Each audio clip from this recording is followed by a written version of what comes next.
Mari kita bersatu di dalam doa. Bapa di dalam surga, kalau sebentar kami akan membaca dan merenungkan sebagian daripada firman-Mu. Kiranya Engkau mengurapi bibir mulut lidah hamba-Mu ini untuk menyampaikan kebenaran firman-Mu saja ya Tuhan.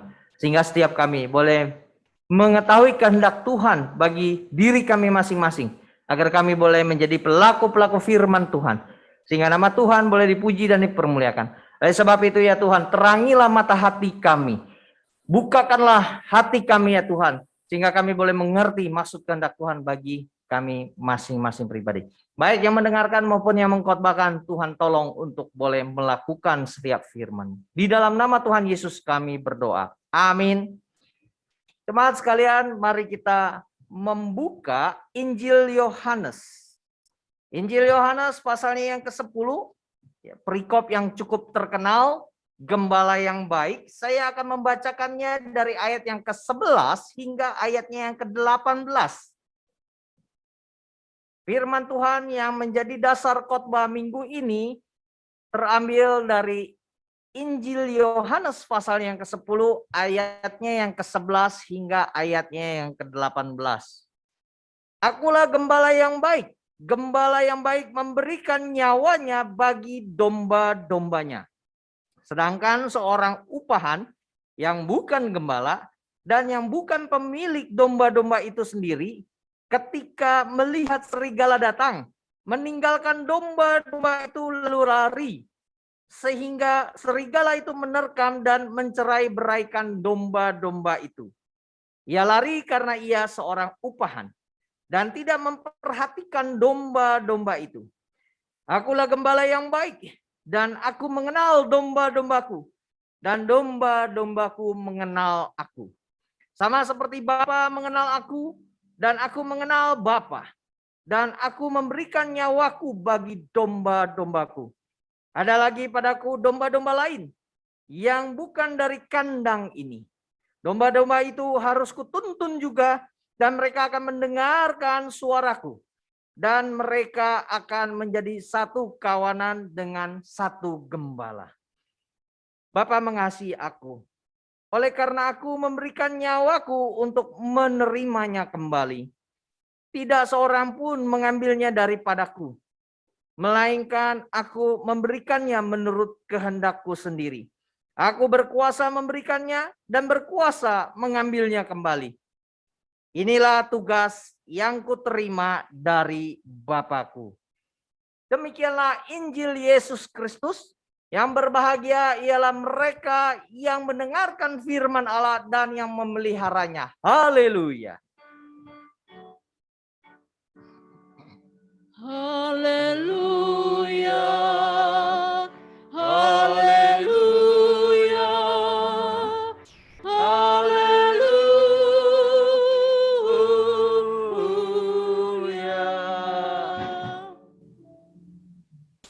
Bapak Ibu Saudara sekalian, kita telah melihat dan merasakan bahwa ada pemimpin-pemimpin tertentu yang di dalam Alkitab disebut sebagai gembala. Ya, jadi gembala kadang-kadang menjadi gambaran atau lambang simbol dari para pemimpin Israel. Ya. Nah, dalam hal yang sama bicara tentang gembala itu berarti adalah pemimpin di antara masyarakat. Nah, kita telah melihat bahwa ada pemimpin-pemimpin dengan kepemimpinan yang mengancam kehidupan atau life threatening, ya, yang hanya mementingkan diri atau kelompoknya saja atau keluarganya saja. Nah, kepemimpinan yang seperti ini justru menekan, menindas orang-orang yang di luar kelompoknya, yang di luar inner circle-nya, ya, bukan kalangannya. Sehingga dalam masyarakat seperti ini, ya, pemimpin, kelompok elit pemimpin itu akan menindas rakyatnya, begitu. Sebagaimana nanti kita akan melihat di dalam budaya pada zaman Yesus Kristus menjelma menjadi manusia, ya. Bagaimana para pemimpin Yahudi pada waktu itu menindas rakyatnya sendiri. Sedangkan kepemimpinan Yesus sebagaimana yang akan kita bahas hari ini, itu adalah kepemimpinan yang memulihkan kehidupan atau life giving, ya, memberikan kehidupan Berkali-kali kita mendengar dan membaca tadi ya. Di dalam 8 ayat saja, ayat 11 sampai ayat 18, berkali-kali dikatakan bahwa dia memberikan nyawanya. Artinya apa? Seorang pemimpin itu harus berkorban, saudara. Nah, kalau kita mengikuti berita-berita nasional, politik, ya, cukup dominan di tengah-tengah negara kita. Mulai dari polemik vaksin Nusantara, ya, mulai dari impor beras di tengah-tengah masa panen raya, ya. Belum lagi masalah korupsi, kolusi, nepotisme, dan politik dinasti, bukan? Itulah keseharian yang kita dengar dari berita-berita nasional. Tetapi apakah sebagai, ya, setiap kita ini adalah pemimpin juga sebenarnya? Paling tidak pemimpin bagi diri kita sendiri atau di dalam keluarga kita. Maka sebagai gembala atau domba, baik bagi diri kita sendiri maupun bagi keluarga kita, ya, Tuhan Yesus itu ingin agar setiap muridnya itu meniru gaya kepemimpinannya. Bukan dengan tangan besi, melainkan dengan hati yang siap berkurban. Tuhan Yesus ingin setiap muridnya meniru gaya kepemimpinannya, bukan dengan tangan besi, melainkan dengan hati yang siap berkorban. Pertanyaannya, bagaimana kita dapat meniru gaya kepemimpinannya, saudara? Ya, paling tidak ada 3 poin yang hendak saya sampaikan dalam kesempatan kebaktian online di Bajem hari ini. Kita dapat meniru kepemimpinan Yesus Kristus ketika kita tidak menjadi seorang upahan. Ayat yang ke-11 dan ayat 12 kembali saya bacakan. Akulah gembala yang baik. Gembala yang baik memberikan nyawanya bagi domba-dombanya. Ayat 12. Sedangkan seorang upahan yang bukan gembala dan yang bukan pemilik domba-domba itu sendiri, ketika melihat serigala datang, meninggalkan domba-domba itu lalu lari. Sehingga serigala itu menerkam dan mencerai-beraikan domba-domba itu. Saudara, janganlah kita menjadi seorang upahan. Karena kalau kita menjadi seorang upahan, apa-apa harus dibayar, apa-apa harus diukur dengan materi dan finansial, maka kita adalah seorang upahan. Apa bedanya kita dengan para ulama Yahudi pada waktu zaman Tuhan Yesus itu? Yang menindas janda-janda, anak yatim piatu.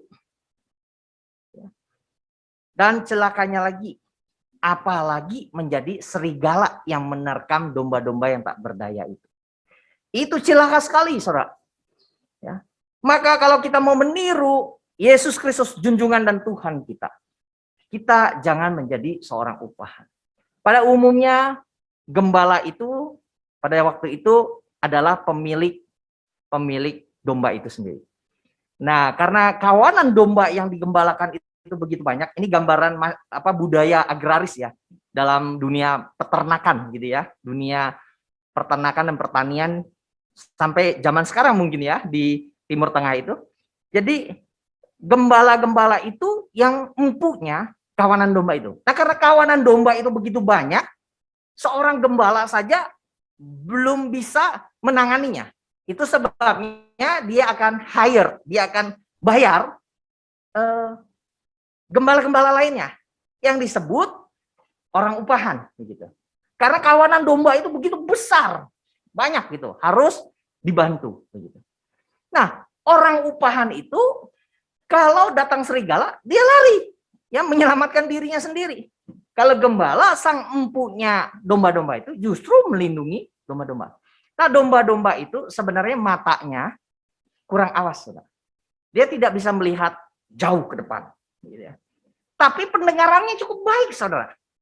Ya, tentu saudara sudah pernah lihat kan video klip yang ada beberapa orang mencoba memanggil domba-domba begitu supaya datang biri-biri itu. Ada video klip itu sengaja saya tidak putarkan karena udah seringlah di antara kita melihatnya. Kalau orang yang bukan empunya kawanan domba itu, bukan pemilik, bukan gembala, mau teriak kayak apapun, semirip apapun dengan sang gembala itu, domba-dombanya nggak datang. Begitu sang empuknya atau gembalanya itu berteriak, ya, itu gembala-gembalanya, bukan gembala-gembala, domba-dombanya datang ngumpul mendekati si gembala itu. Karena apa, saudara? Pendengaran domba itu tajam. Jadi dia bisa membedakan, mengenali ini suara gembalanya atau bukan. Nah, kembali kepada poin tadi. Janganlah kita menjadi seorang upahan, apalagi menjadi serigala. Nah, celakanya di zaman sekarang ini, apalagi masa-masa yang sulit. Manusia menjadi serigala bagi sesamanya. Homo homini lupus. Manusia menjadi serigala bagi sesamanya. Begitu ada yang lebih lemah, lebih rendah dari dia, ya ditekan dan ditindas. Kalau perlu dimanfaatkan, bukan diberdayakan. Nah, celaka sekali, saudara, hal-hal yang seperti ini. Maka di dalam Kisah Para Rasul 20, ketika Rasul Paulus ya menyampaikan nasihatnya kepada penatua di Efesus, ya.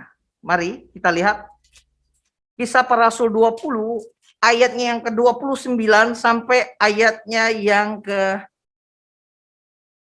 saya bacakan. Ini bicara perpisahan Paulus dengan para penatua di Efesus. Ya, ini bukan dalam rangka saya juga mau perpisahan dengan saudara, ini bukan ya. Tapi ini perpisahannya Paulus dengan para penatua di Efesus yang menggembalakan, yang melayani jemaat Kristen di kota Efesus, ya. Efesus 20 ayat 29 sampai 30 saya bacakan demikian. Aku tahu, kata Paulus, bahwa sesudah aku pergi, serigala-serigala ganas akan masuk ke tengah-tengah kamu dan tidak akan menyayangkan kawanan itu. Bahkan dia dari antara kamu sendiri akan muncul beberapa orang yang dengan ajaran palsu mereka berusaha menarik murid-murid dari jalan yang benar dan supaya mengikut mereka. Saudara, para pengajar palsu, pengajar sesat, orang-orang yang mementingkan dirinya sendiri akan menggunakan segala kemampuan, karisma, kefasilidahannya untuk menarik orang kepadanya. Bukan menarik orang-orang, domba-domba itu kepada Kristus. Seorang gembala yang baik, selain Tuhan Yesus, yang mengikuti Tuhan Yesus, yang menuruti Tuhan Yesus, itu membawa domba-domba itu, memberi domba-domba itu makanan yang hijau, yang segar, memberi mereka minum makanan rohani, dan membawanya kepada Kristus. Bukan membawanya kepada dirinya. Karena dia tahu bahwa dia bukan sang empunya domba-domba itu. Itu yang dilakukan oleh Rasul Paulus. Ya, mempercayakan domba-domba itu kepada jemaat, kepada para penatua di Efesus untuk digembalakan dan membawa mereka kepada Tuhan. Bagaimana kita dapat meniru gaya kepemimpinan Yesus Kristus? Yang bukan dengan tangan besi, melainkan dengan hati yang siap berkorban. Yang pertama, tidak menjadi orang upahan, apalagi menjadi serigala. Ciri gembala yang baik itu adalah rela menyerahkan nyawanya. Ada 3 kali Tuhan Yesus mengatakan di dalam 8 ayat ini saja. Ayat 11 dia menyatakan menyerahkan dirinya. Ayat 15 kembali lagi dia menekankan menyerahkan dirinya. Ayat 17 dan 18 menyerahkan dirinya. Ya. Dia berdaulat, dia berkuasa, menyerahkan dan mengambilnya sendiri. Jadi Yesus Kristus bukan mati di salib karena konspirasi politik para ulama, para pemimpin Yahudi pada waktu itu. Bukan. Tuhan Yesus memang sengaja memberi dirinya untuk menyerahkan dirinya untuk menerima kembali hidupnya ketika dia bangkit dari kematian sehingga dapat memberikan kebangkitan juga bagi setiap orang yang percaya kepadanya. Saudara, ciri gembala yang baik itu adalah memberikan nyawanya. Janganlah kita menjadi seorang upahan, apalagi serigala, tetapi jadilah gembala yang menjadi pemimpin yang baik. Yang kedua, saudara, keluarlah dari zona nyaman kita. Keluarlah dari kungkungan egoisme kita. egosentris kita, ego sektoral kita, kepentingan eksklusif dari kesukuan, keluarga, atau bangsa kita saja. Saudara, kalau kita melihat di ayatnya yang ke-16, mari kita melihat dari Yohanes 10 ayat yang ke-16. Ada lagi padaku domba-domba lain yang bukan dari kandang ini. Domba-domba itu harus kutuntun juga, dan mereka akan mendengarkan suaraku, dan mereka akan menjadi satu kawanan dengan satu gembala. Saudara, ada domba-domba lain yang bukan dari kandang ini. Siapa yang dimaksud, saudara? Siapa? Kalau Tuhan Yesus, bukan saya ya, yang menjadi gembala saudara, lalu Tuhan Yesus ngomong nih, ada juga nih domba-domba lain di kandang lain. Menurut saudara siapa? Coba saudara menempatkan diri saudara sebagai rakyat jelata. Pada waktu itu Tuhan Yesus mengajar saudara. Lalu saudara datang dari latar belakang budaya yang sama dengan Tuhan Yesus sang gembala itu. Kira-kira yang dimaksud domba-domba lain yang bukan dari kandang ini siapa? Coba, ada yang bisa menduganya, mendebaknya? Siapa yang dimaksud? Domba-domba lain itu siapa? Non-Yahudi. Betul sekali. Ya, upamu besar di sorga. Ya. Yang dimaksud orang-orang non-Yahudi. Ya. Jadi kita harus keluar dari kungkungan, ya, eksklusivisme, kesukuan, etnis, atau kebangsaan kita. Sebagaimana yang dicontohkan dan diteladankan oleh Yesus Kristus. Ada domba-domba lain dalam kandang yang lain. Atau di luar kandang ini. Kita harus keluar dari zona nyaman kita. Keluar dari kungkungan egosentris atau ego sektoral kita. Apalagi ya. Apalagi istilahnya mengutamakan atau seolah-olah punya pride gitu ya karena kesukuan kita. Ya.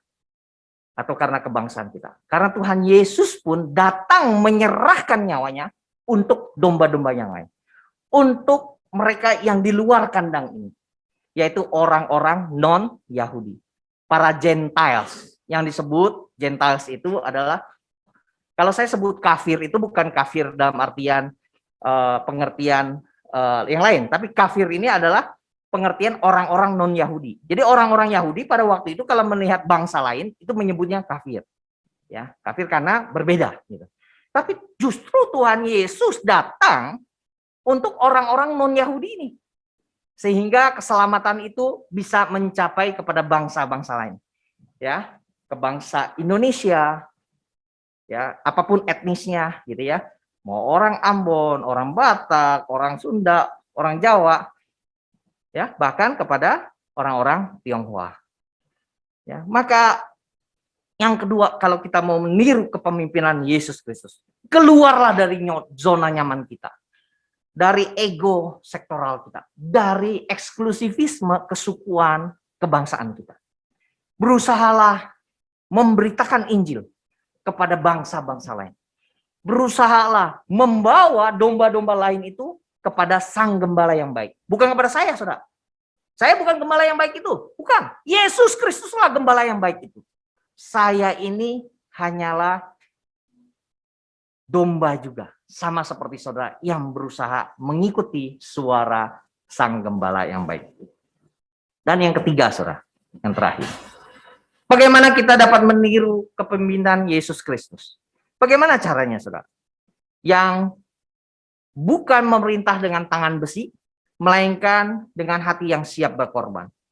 Yang ketiga adalah kita bersandarkan pada kuasa Allah di dalam Yesus Kristus. Saya bacakan ayatnya yang ke-17 dan 18 dari Injil Yohanes 10. Injil Yohanes 10 ayat 17 dan 18 maksudnya. 17-18, Bapa mengasihi aku oleh karena aku memberikan nyawaku untuk menerimanya kembali.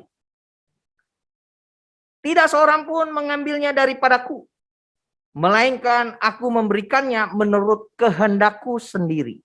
Jadi Tuhan Yesus menyerahkan nyawanya bukan karena terpaksa, bukan, tapi karena kerelaannya demi domba-dombanya, keselamatan domba-domba. Kemudian bagian berikutnya dari 18b, aku berkuasa memberikannya dan berkuasa mengambilnya kembali. Inilah tugas yang kuterima dari Bapakku. Maka kita perlu bersandar pada kuasa Allah di dalam Yesus Kristus. Kita bukan Mesias itu sendiri. Kita bukan Kristus. Siapapun di antara kita, baik saudara sebagai kepala rumah tangga, baik saudara sebagai ibu rumah tangga, baik saudara sebagai guru di kelas, baik saudara sebagai pemimpin perusahaan, pemimpin kelompok, atau apapun itu. Saudara bukan Mesiasnya, saudara bukan Kristusnya. Kita itu hanya alat di tangannya. Maka kalau kita itu adalah alat di tangannya, kita adalah murid-muridnya, kita perlu bersandar, bergantung kepada kuasa Allah di dalam Yesus Kristus. Karena kuasa itu ada di tangannya, bukan di tangan kita. Kalau kita bisa memimpin, mengembalakan, itu karena Tuhan mempercayakannya kepada kita, menganugerahkannya kepada kita untuk menjadi pelayan, bukan menjadi kepala. Sang kepala gereja adalah Yesus Kristus sendiri. Dialah yang empunya pelayanan, dialah yang empunya domba-domba itu, bukan kita. Itu sebabnya saya tidak merasa terusik kalau ada domba-domba lain yang berpindah gereja atau atestasi ke gereja lain. Sejauh dia tidak pindah ke ajaran sesat atau gereja yang sesat. Sejauh dia mempertuhankan Yesus Kristus, saya tidak merasa terusik. Justru saya melihat hal-hal yang wajar saja kalau dia berpindah karena domisilinya, tempat tinggalnya lebih dekat ke rumahnya. Ya wajar dong kalau kayak begitu. Masa kita merasa, aduh sayang ini domba potensial begitu ya, hebat gitu ya, harusnya bisa mendukung pelayanan kita di sini yang membutuhkan banyak tenaga, banyak keahlian gitu ya, karena kita komunitas yang kecil. Saya nggak merasa begitu juga. Silakan, tidak apa-apa. Saudara memilih kandang yang lain, tidak apa-apa. Sejauh itu adalah mempertuhankan Yesus Kristus. Maka ketika kita melayani, sungguh-sungguh kita perlu bersandarkan, bergantung, berharap kepada kuasa Allah. Karena di dalam dialah ada kuasa itu, yang menuntun orang kepada perubahan, kepada transformasi, perubahan hidup. Bukan kita. Kita bukan Mesiasnya. Yang telah bangkit dari kematian, yang dapat memberikan kebangkitan bagi hidup kita. Itu adalah Yesus Kristus sendiri. Karena dia mentaati Allah, mentaati Bapa, dan itulah memang tugasnya, bukan tugas kita. Jadi kita juga nggak usah menjadi seperti itu, messianic syndrome. Istilah messianic syndrome itu sindrom apa-apa seperti saya bergantung pada saya, juru selamatnya gitu. Ini gereja kalau nggak ada saya bisa kolaps nih. Ini gereja kalau nggak ada saya, wah bisa hancur deh pelayanannya. Jangan begitu, saudara. Kita bukan Mesiasnya. Nah, kalau orang merasa memiliki sindrom Mesias, apa-apa harus bergantung saya, maka dia akan kelelahan. Karena dia bukan Mesiasnya sebenarnya. Yang sudah mati bagi domba-dombanya itu hanya Yesus Kristus. Kita hanya meniru dan meneladaninya. Tapi tidak menjadi Mesias itu sendiri. Tidak menjadi messianic syndrome atau sindrom Mesias. Kita hanya melakukan bagian yang dapat kita lakukan sebagaimana Tuhan percayakan kepada kita. Saudara, setiap orang itu berpotensi menjadi pemimpin. Setiap orang berpotensi menjadi gembala, paling tidak minimal memimpin dirinya sendiri. Maka kalau orang nggak bisa memimpin dirinya sendiri, jangan berkeluarga dulu deh. Jangan nikah dulu deh. Pemimpin diri sendiri belum bisa. Bagaimana mau memimpin istri dan anak-anaknya, bukan? Kalau seseorang belum bisa memimpin keluarganya, jangan dulu deh dia menjadi pemimpin di dalam gereja. Kalau untuk beberapa orang yang sedikit saja, dia mau memimpin gereja, apa jadinya, saudara? Janganlah kita menjadi pemimpin bangsa ini kalau kita sendiri tidak bisa memimpin kelompok yang lebih kecil. Entah keluarga, entah gereja, atau komunitas lingkungan kita. Maka kalau kita belum beres dengan diri kita sendiri, akan menjadi troublemaker, menjadi sumber masalah di komunitas yang lebih besar. Kita harus beres dulu dengan diri kita sendiri. Benar, tidak mudah untuk memberikan hidup bagi orang lain. Ya, menjadi pemimpin yang life giving, yang memberi hidup, memberikan nyawa, yang melayani, yang menjadi hamba. Memang tidak mudah.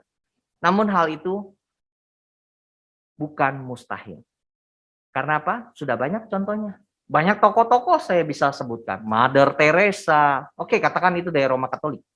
Ada juga Martin Luther King Jr. Ya, yang apa itu membela hak-hak asasi dari orang-orang berkulit hitam di Amerika yang akhirnya ditembak mati. Ya, ada juga tokoh-tokoh lain, saudara. Ya, Nelson Mandela misalnya. Dan terlalu banyak saya bisa sebutkan nama-nama tokoh yang sebenarnya mereka diinspirasi oleh kepemimpinan Yesus Kristus. Ya, saya rasa juga Mahatma Gandhi dipengaruhi sekali oleh pengajaran Tuhan Yesus Kristus. Tapi sayang karena tindakan anak-anak Tuhan, orang-orang Kristen di India waktu itu, khususnya orang-orang kulit putih, bule, orang bule, ya orang-orang kulit putih, maka Mahatma Gandhi itu tidak menjadi Kristen. Dia tidak menjadi Kristen, padahal dia begitu mengagumi pengajaran Tuhan Yesus Kristus. Maka tidak mustahil kita dapat mendedikasikan hidup kita bagi yang lain. Sejauh kita memiliki hati yang siap berkorban. Pertanyaannya, maukah saudara meniru Yesus Kristus? Yang siap berkorban, bukan memerintah dengan tangan besi, tetapi memberdayakan orang lain. Pertanyaan ini menjadi perenungan bagi setiap kita. Kiranya kita ditolong oleh Roh-Nya untuk menjadi gembala-gembala yang baik. Menjadi pemimpin-pemimpin yang meniru dan meneladani Yesus Kristus seumur hidup kita sampai akhir hayat. Amin. Kita masuk dalam saat hening.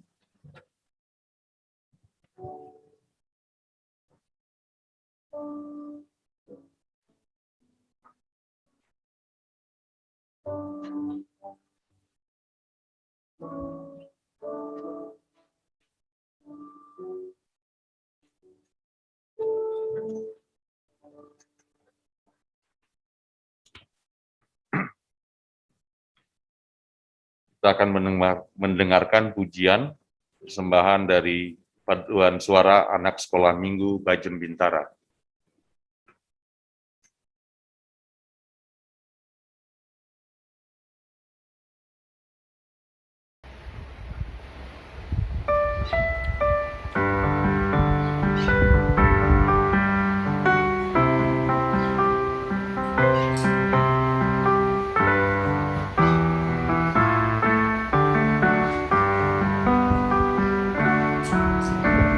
Sedikit demi sedikit, tiap hari tiap sifat Yesus merubahku, Dia ubahku sejak ku terima Dia. Hidup dalam anugerahnya Yesus merubahku.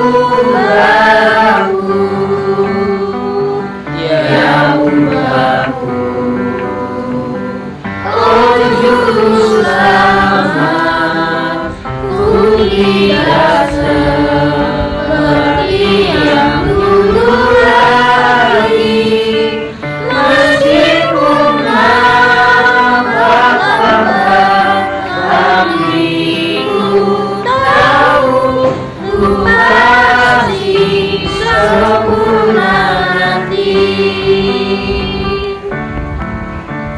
Sedikit demi sedikit, tiap hari tiap sifat Yesus merubahku,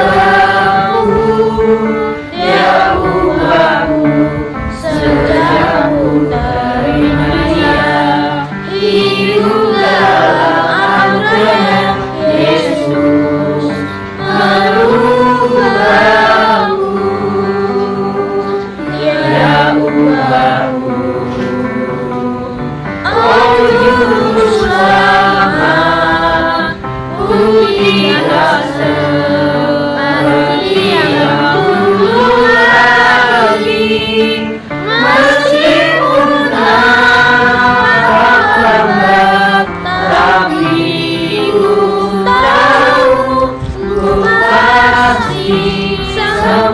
nanti.